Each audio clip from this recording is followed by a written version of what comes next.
Chances are you've never heard of my country. I come from a place called Republica.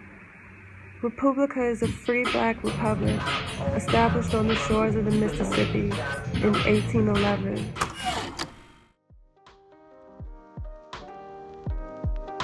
The way that I think through the Reconstruction era as an architect is through counter-narrative. There's one story of what happened, and then there's the story of what almost happened, or what might have happened. RR is a place that we both know and don't know. It's a version of New Orleans where architecture is reinvented from Black resistance and liberation.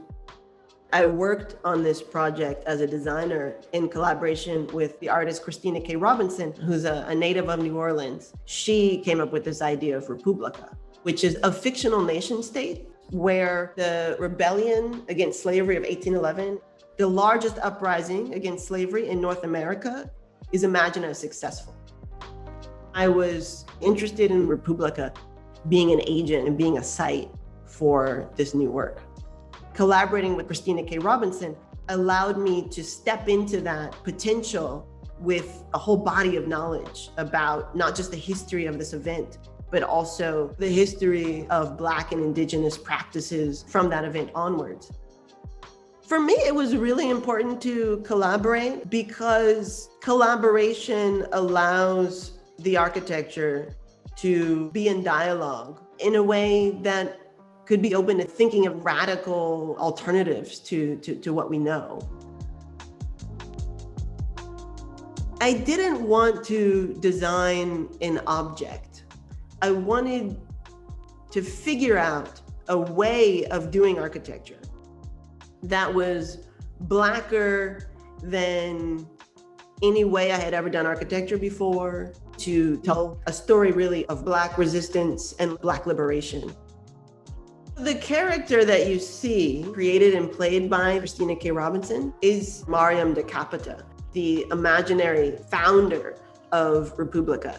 And that character is narrating the story of Republica. Mariam is facing you just as the architecture is facing you and inviting you into this imagination. The geographies of resistance that start to open up in Republica force a different imagination of what might happen in swampland, in wetlands. These are the places of resistance and fugitivity, and they are also, in the reality that we know, the places of exploitation. One of the aspects of New Orleans as we know it that also appears in Republica is the repetition of the square. Historically, the city is first planned as a colonial enterprise in 100 meter by 100 meter squares. And that 100 meters really fascinated me because it's a kind of hyper-rational geometry.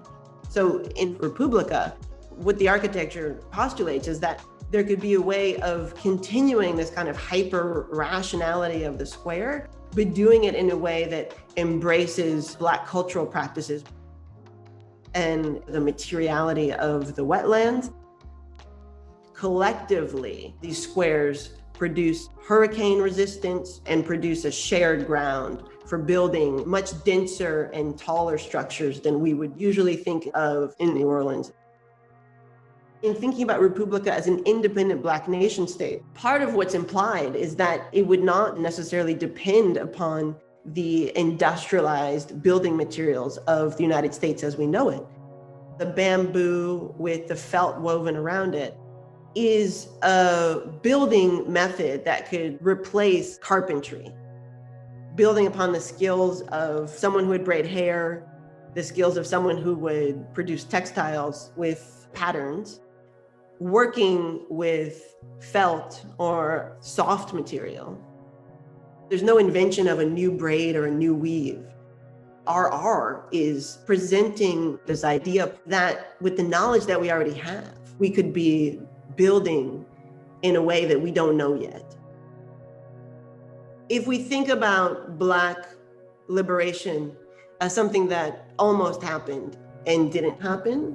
It means that there is a Black architecture history that has been subjugated.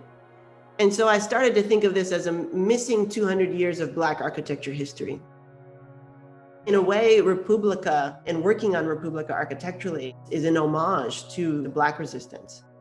But it's also a way of seeing New Orleans not through the tropes that we often bring in architecture, but seeing New Orleans as a place where resistance continues.